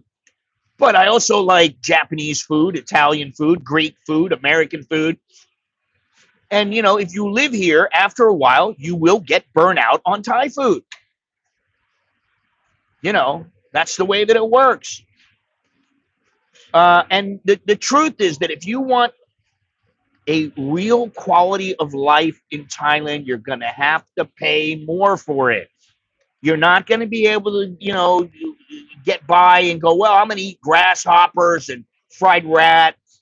And, you know, maybe once in a while I have some gayang. Oh, you're not going to be able to get by like that. It's not going to happen, man. Forget about it. Nowadays, Thailand wants digital nomads who are making serious money. I mean, they're making $80,000 a year. They have real jobs where they can show everything, and that's why they have the digital visa. A lot of people don't qualify for that, or they have to lie about how much they make. They want retirees with pensions. with Social Security, with assets. They want investors. They want entrepreneurs willing to spend the money. And here in Thailand, you have to be willing to spend money and actually lose a little money in order to get ahead. They want the high spending, law abiding, stable people. That's what they want. They don't want the schmecklehead who comes over and, and I've met a few of these and they go, oh, I got $300. I budgeted $1,000 for 3 months. Okay, good. I'll see you later. Right? That's pretty much how I feel about it. Thailand doesn't really care if you leave because there are replacements for you all day long. And while I said the other day, I said, what is it here? Let me see. I forgot what it is now. Oh, yeah. Why are so many expats leaving Thailand? That was a bit of a trick question because for every person who leaves, there's 2 people coming in. Now, there may be people who are pissed off. They're like, I just don't want to deal with the bureaucracy anymore. Okay, what real bureaucracy are you dealing with? I mean, tourists, yes, I understand. You might have to do a few more things. I understand it. Some expats, you may have to do a few things with your visas to be aligned, to get things set up straight. And yes, the immigration department, they sometimes they flip-flop, but for the most part, it's a piece of cake. It really is. Now, let me see here. Every time I need to see something, then there's a problem. Like now, there's a problem with the internet. Now, is Thailand still worth it? If you want to adapt to Thailand, then yes, it is. It's very worth it, and you have freedom if you want to adapt. It's very affordable compared to the West, much more affordable than if you go back to the United States. And for 2 people at say McDonald's, you're going to pay $40, $50. You're not going to pay that here. Now, if you want to get serious about work here, you have serious credentials, you can make it here. And you can have an amazing health lifestyle with great health care. For the most part, the weather is pretty good.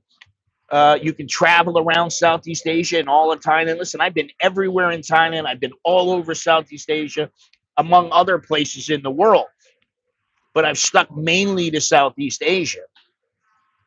So if you play it smart, life can be really great here. It can be very, very good. I don't like the pollution. Okay, hopefully they'll do something about it. If they don't, one day maybe I'll say, oh man, this is too bad. I don't know.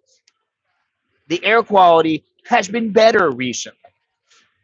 It's not still where I go, oh, the air quality is fantastic. But just the other day, it was like 22, 18. I'm not complaining about that. I mean, come on. Now, let's see here. I don't understand it. I just don't understand it. Here we go. Food is horrible in deep Isan. Well, you can always find gayang and kaijio and somtam and. Yes, hit the thumbs up. I think we got 72 thumbs up. That's pretty good. I'm burned out on Thai food. Yes. How about a juicy steak? Well, I may have a pork steak today. I don't know. I've been hankering for some salmon over, some salmon. That's what I've been hankering for. I got some salmon back home, and that's what I'll probably get. Man, what is going on with this doodad here?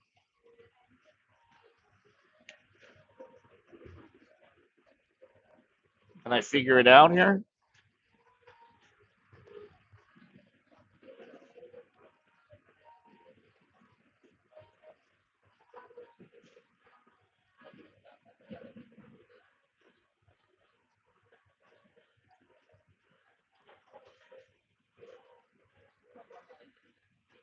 Okay, let me just continue here and we'll finish it up. How many of you were here 30, 40 years ago during the cheap rent days?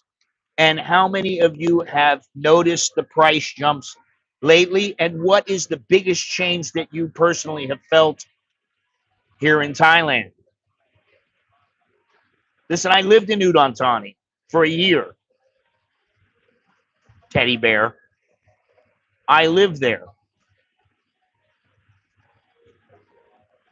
Oh, this is driving me crazy here.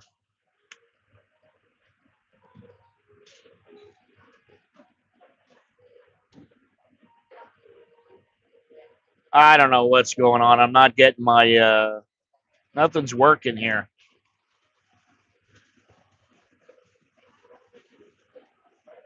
Can't even get the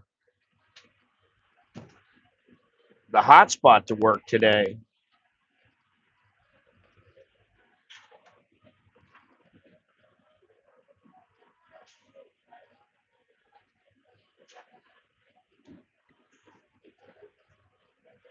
Give me one more minute here. I'm wondering about all those things, those questions that I asked you. I am wondering about those.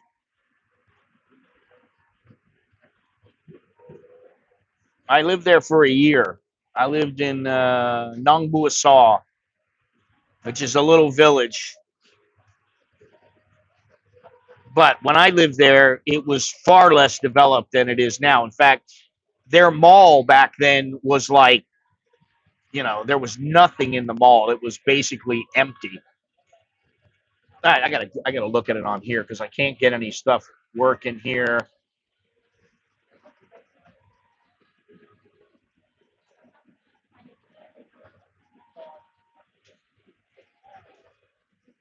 How about a juicy steak? How about a 300 baht steak dinner?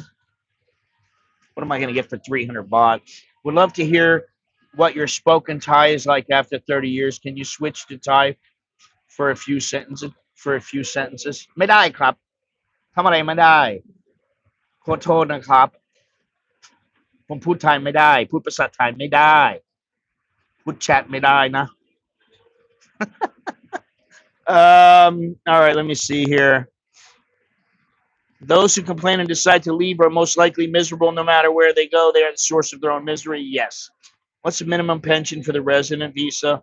I'll have about 2,200. Well, that'll cut it. However, it's fairly close to what the limit is. You need to have 800,000. Just figure it that way. Bots. If you don't, the 2,200 should work. 1,000 baht, 1,500 in the refrigerator waiting for my butter and oven. So now I can do some baked potatoes to go with. You mean salmon? Good for you. Udon Thani is one of the most relaxing places. A retirement visa, 65,000, 80. Well, that's what I said. He's already got the 65,000. $2,200 is probably what, 75,000, something like that. So he has that. But to be safe, he should get the. He should put the 800,000 in there. So, that's the way that goes. All right. Now, let me see here. Nobody's answered these questions that I asked. But all right, whatever. What does it matter? Let's see here. So Thailand is not here. I know there are people that think this, but Thailand is not here to fix your life. It's here to test you. If you can adapt, you can grow, and you can meet the new standards. Well, in Thailand is still going to give you a life much better than what you left behind. And that's what I say now. Thailand, for me here right now, is much better than the United States. If you cannot meet the standards, Thailand will chew you up and spit you out. And you're going to be like grasping for straws, struggling for air. That's exactly what it's going to be like. And that's what a lot of people do. Now, I was really surprised the other day. I saw that only 4,000 Americans live in Thailand. I was like, really? That's it? But you have two choices, and that's it. Choice number one, You can stay here and meet all the requirements. Or if you can't meet the requirements, you can go. So you got two choices. Should I stay? Should I go? Just like the song.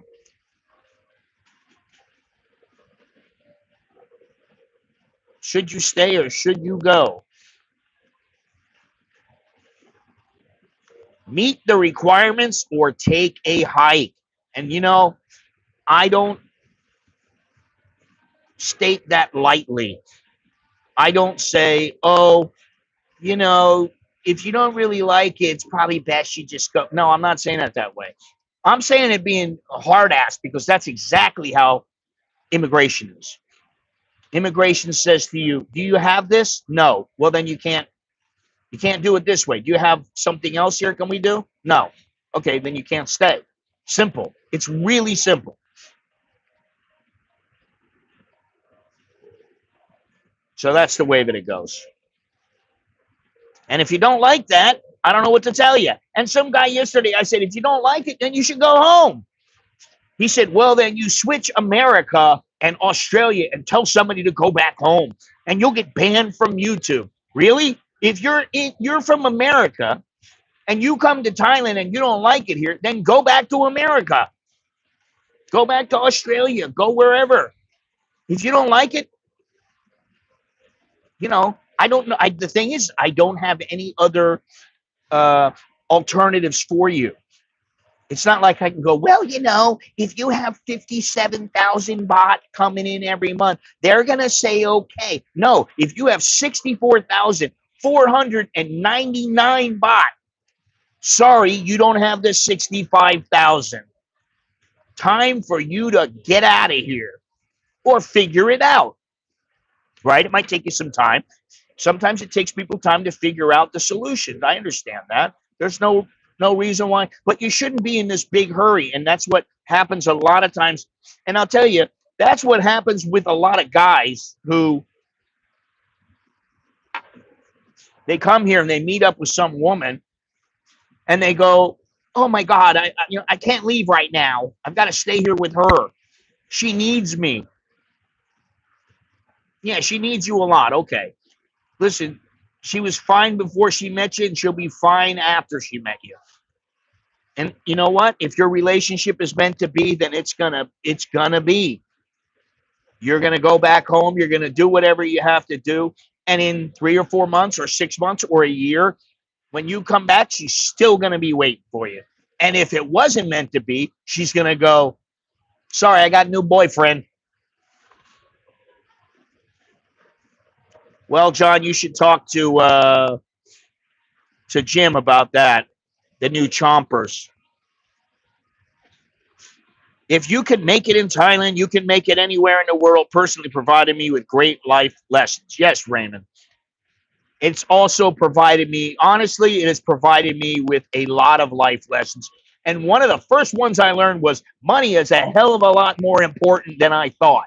I used to think, I can have money. I have some money coming in. I'll be okay. And then I see some girl telling me, my boyfriend, he give me 50,000 every month. And I'm like, son of a bitch, 50,000. I was like, wow. They must have a great relationship. He's giving her all that money. And then I was like, wait a minute, I wouldn't give that money to anybody. But, you know, then I think about it and I go, well, then, you know, 100,000 is probably not all that much. You need to think about, you know, how everything breaks down. So that's really important. Live in Sri Lanka, very similar to Thailand. Travel over 40 countries and visit Thailand since 85. Return ticket costs just $200. Best of both worlds. Okay. All right. Well, I guess that's about it. We've gone over the limit. It's supposed to be 90 minutes. Then I say it's going to be 120 minutes. That's 2 hours. And now guess what? We're over 2 hours. Unfreaking believable. Remember to smash the like button, subscribe, hit the notification bell if you haven't already. If you want to support the channel, you can join the VIP section of the channel for as little as $1.99. If you'd like to send me a Dear Scott letter, or you have questions, or you need a consultation, you can email me at anamericaninbangkok@gmail.com. And remember to live free, stay smart, and do your expat life right. Just remember that phrase. Live free, stay smart, do your expat life right. Because that's what it takes to be a success, to live overseas. It's going to take some effort for most people to make it wherever they're going. What was this that I just saw here? So what? Oh, that's Fred. Okay. Hello, Fred. Poor. Well, if you look at the definition from, uh, you look at the definition of what poor is when you're looking at how much Thai people make and the percentages and all that. It's usually under 15 to 20,000. That's poor. From like I think it's 15 to 30,000 is acceptable, like lower middle class or something like that. 30,000 to 100,000 is like upper middle class, and then if you hit anything over 100,000, you get 100 to 200,000. That's like upper middle class, and then over 200,000 is the elites. So there we go. All right, that's all I have. Thank you very much. Appreciate it, everybody, and thanks for this stream. I really appreciate it. It was really good, and you know, I'll see you soon. Maybe another week. I'll see you in another week. All right. I will talk to you all later. My name is Scott. I'm an American in Bangkok. Until next time. Wow. โชคดีแล้วเจอกันใหม่ Good luck and see you again. All right. Oh, here goes a little tourist going by. All right. I'll see you guys later. Probably maybe next, what's today? Today's Tuesday, maybe next Tuesday. I don't know. I'm not sure, to be honest. I'm not sure what I want to do. Once a week, twice a week. So anyway, I'll talk to you guys later. Choke me.